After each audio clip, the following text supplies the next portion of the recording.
Good early morning to you, and thank you for watching another video with me.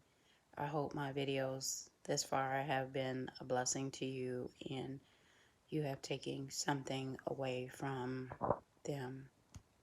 And I thank you for the people that have been watching my videos this far. I'm I'm really blessed. I have to say that I'm really blessed by something God showed me this evening. Feelings versus obedience. Feelings versus obedience. So I just finished taking this online class in my church. And one of the topics this evening was obedience to God. And we were talking about our tithes. That's how the conversation started. We were talking about our tithes and offerings and sowing seeds and the difference between those things. And as a believer, I would encourage you, if you don't know the difference between a tithe, an offering, giving, and sowing seed, that you would go to someone who could explain it better, or you would look it up so you can get a real understanding of what those are, what they mean, and why we do what we do. So in this class, and we were talking about it, God had to show me something, that this did not just cover money. So it's not about money. This is about your obedience to God.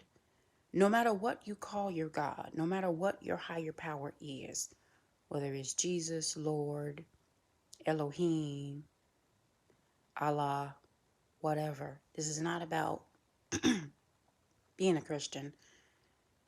This is about what you believe in, no matter what it is. But I'm speaking from how I believe and the things that I was taught. But please follow along with your own beliefs and where you are so you get a better understanding. Society has taught us that how we feel is so very important, especially as women. How we feel is of the utmost importance. We talk to our friends, we talk to our loved ones, we talk to therapists, we talk to psychiatrists, we talk to everybody. And the first thing out their mouth is, how do you feel? Or how does that make you feel? And we've been so programmed to believe that how we feel about something is what counts. That's what dictates our behavior, how we feel about something. But if we pull this thing back just a little bit, how we feel about something has nothing to do with the will of God for our life. Nothing. God had to show me, what if I did that? What if I decided,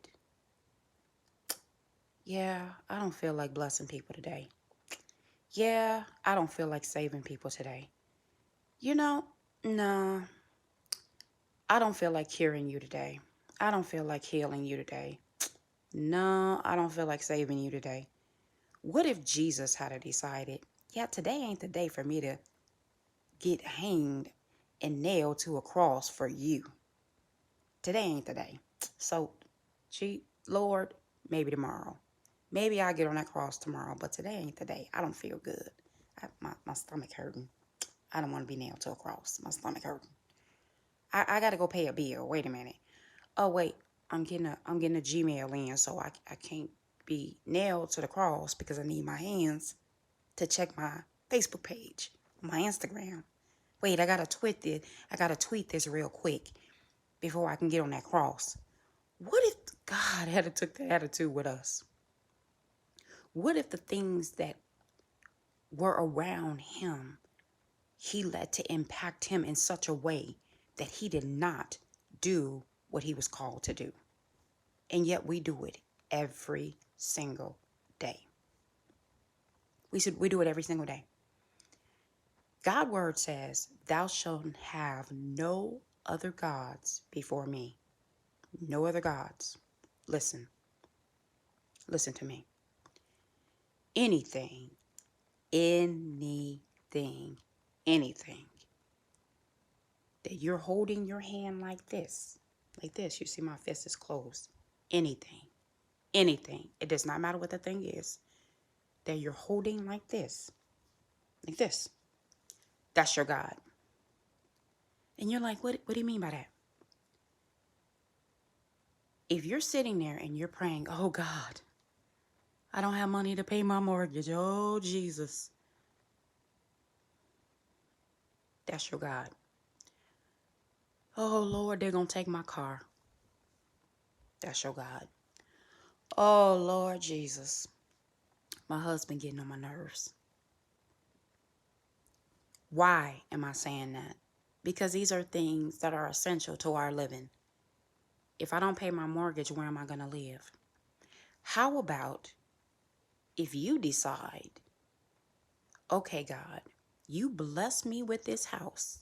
No matter what, you bless me with this house. But you didn't tell me how long this house was going to belong to me. You didn't tell me how many seasons I would be able to, because actually it does not belong to us. Everything belongs to God. And just get that understanding right now. Everything belongs to God. You didn't tell me how long my belongings were going to be inside of this house. You didn't tell me how long I was going to be able to use this key to get inside of that car that you blessed me with. You didn't give a specific amount of time. You didn't say, here's your blessing, and in 2 months, I'm going to come back and get it. Or in 5 years, I'm going to come back and get it. You didn't do that. So if now I'm finding myself in a situation that I've prayed, and I know you heard me because the prayers of the righteous availeth much. I know you heard me. And nothing is moving. Guess what? It's because I'm holding my hand like this, because this is now my God. I'm holding my hand. And maybe you're getting me to a place for me to understand that our worship is this way. It's this. It's this. Obedience is this. It's this. You've never seen somebody in a choir. You've never seen a pastor. You've never seen anybody that's saying they're worshiping God worship like this. Why? What can you receive with a closed hand? What? If your hand is closed, what can you put in it? You expect God to bless you, but you come to God like this. Like this. You holding your house, but you want God to bless you with the money to pay the mortgage on the house. How about if your next prayer to God is, thank you, Lord, for blessing me with this home. And if you see fit to keep me in it, I will bless the Lord at all time, and his praises will continually be in my mouth. But if you don't see me being in this house, my praises will be, I will bless the Lord at all time, and his praises will continue to be in my mouth. Because I know that anything you take from me, you will replace unto me sevenfold. I want you guys to step back just for a minute and think about a time in your life, a season in your life, and I know each and every one of us is going through this, where something has been taken from you. No matter what it is, no matter even if it's your house, your car, your finances, even somebody you loved, even a relationship that you said, oh God, please don't let this end, and it ended. Tell me now, if one, God has not replaced that thing at least sevenfold. And if he did not replace it, you're listening to me now. So which means he kept you in your right mind until he does replace it. So again, maybe your prayer should be, thank you, Jesus, for keeping me in my right mind. Thank you, Jesus, for keeping my mind stayed on you. Thank you, Jesus, for showing me that these things that I'm trying to hold on to are things that I should open my hand and say they're yours to begin with. No matter what it is, have it back. When I met my husband, I was in a place.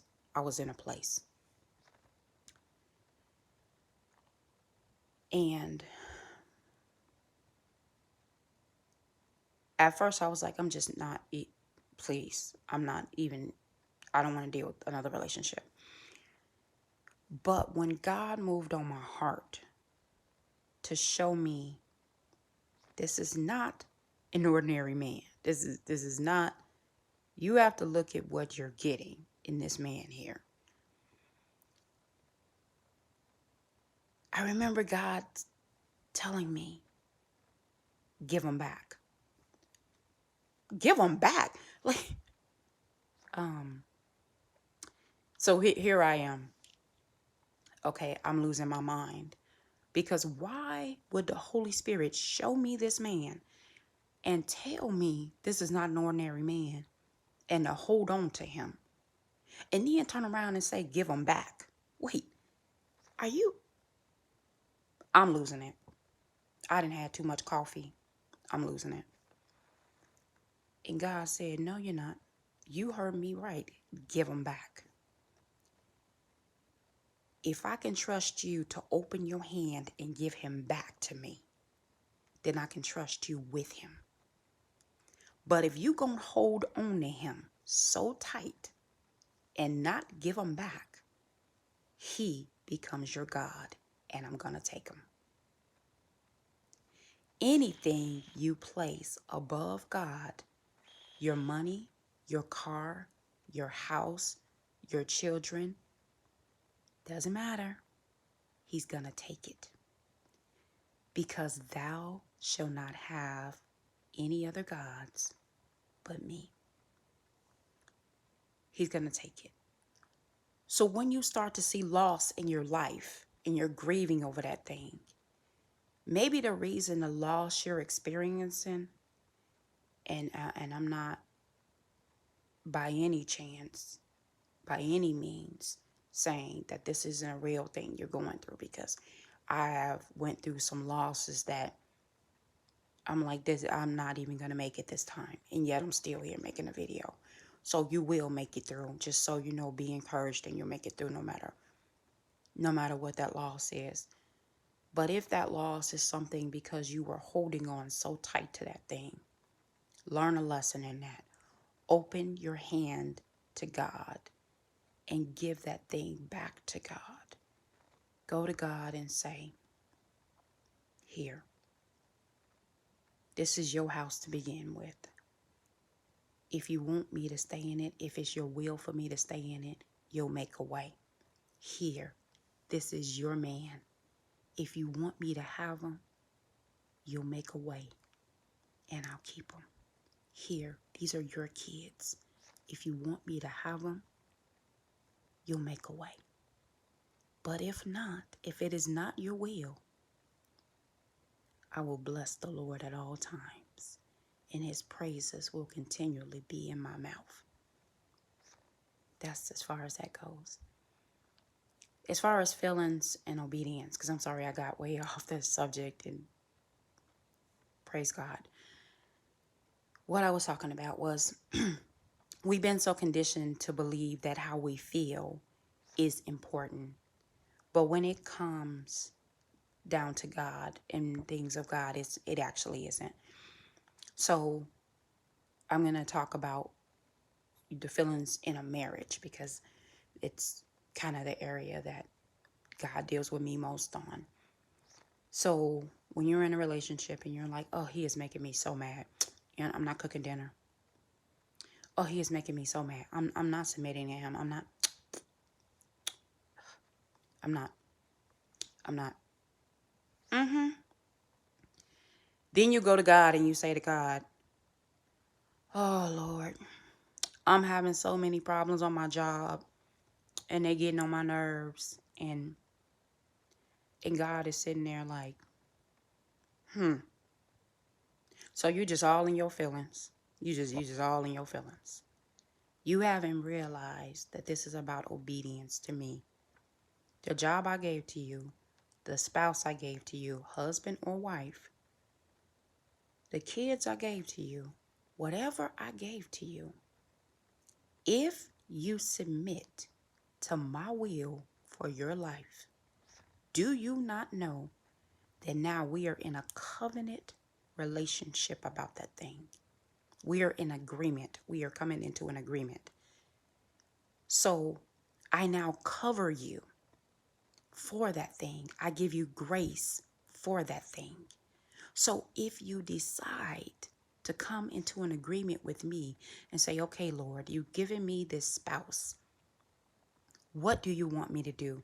What is your will for this marriage? Because it's a covenant agreement. God, husband, wife. Threefold. It's a covenant agreement. What do you want me to do? And as God reveals his plan for your kingdom marriage, because yes, I'm speaking every marriage is a kingdom marriage. As God revealed his plan for your kingdom marriage, you will find that you're not doing it in your strength, but you're doing it in his strength, by his grace, by his mercy. And now you're not in your feelings. Because it does not matter how you feel. You're submitted to the will of God. And God is blessing that thing because you're submitted to his will. The job that God gave to you, and you on that job saying you a Christian or whatever you are, and you can't stand your boss, you can't stand your coworker, you just up in there like, are you really submitted to the will of God? Take a minute, ask yourself that question and be sincere with the answer, because I'm not going to know what you answered. Only you know what you answered. But I would say to you, if you're complaining every day about your job, if you're complaining every day about having to get up and go to that job or what you do on that job, you're not submitted to the will of God. You're submitted to your will. Now, that means you're your God. And then you're wondering why you're reaping hell on your job, because it's what you sowing.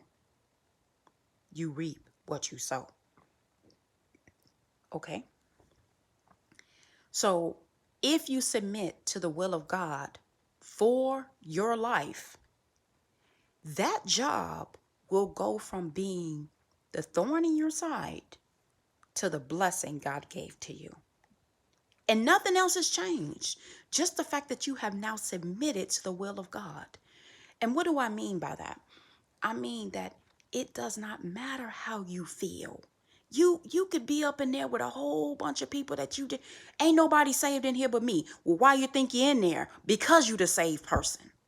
So do your job. Advance the kingdom. Pray for somebody. Quit murmuring and complaining about it. Because somebody somewhere want what you got. And if you keep complaining about it, God will take that thing and bless that person that will go up in there and shout and scream and worship every single day until everybody in there is saved. And yet you, the Christian, that's been in church 20, 30, 40, 50 years and up in there talking about everybody get on your nerves. Come on now. I'm speaking real. Sorry if it's offending somebody. But submit to the will of God for your life. It is not a feeling. It is obedience to God. That's what we are called to do. That's what we were put here to do, to submit to the will of God for our life, not how we feel. Because when it comes down to it, if God start taking that attitude that I don't feel like blessing you, what are you going to do? I don't feel like saving you. What are you going to do? I don't feel like curing you from this disease. What are you going to do? You don't want God to be in his feelings, but you want to be in yours. let's be real about this thing. Submit to the will of God for your life. Open your hands, give it back, and pray that God will heal you, will turn you around, and will show you what you're meant to do. Pray for somebody. I'm always going to say that. Because no matter what is going on, somebody needs prayer. Somebody, somewhere needs prayer. Pray for somebody. That is another sign of obedience. Because you're loving somebody as Christ has loved you. So pray for somebody today. Thank you. God bless you.